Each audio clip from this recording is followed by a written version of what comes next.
কারণ আমার কষ্ট দেখে আমার বাবা মাও কষ্ট পাবে, ভাই বোন তারাও কষ্ট পাবে, আর প্রতিবেশীরা মুখ টিপে হাসবে, আত্মীয় স্বজন আমাকে নিয়ে সমালোচনা করবে। না না, আমি আমি সেটা হতে দেব না। ঠিকই বলেছিস তুই। আপনজনের কাছে একবার ছোট হয়ে গেলে আর কখনোই মাথা উঁচু করে কথা বলা যায় না। আচ্ছা বাদ দে, আমি সব ভুলে গিয়েছি, তুইও ভুলে যা।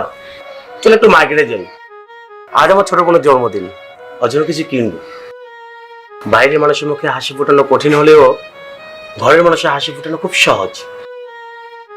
পরকে অনেক ভালোবাসলেও ছোট্ট একটা সামান্য ব্যাপার নিয়ে চলে যায়, আর আপনজন অনেক রাগ আর ঘৃণার মাঝেও ভালোবাসা তো টিকিয়ে রাখে।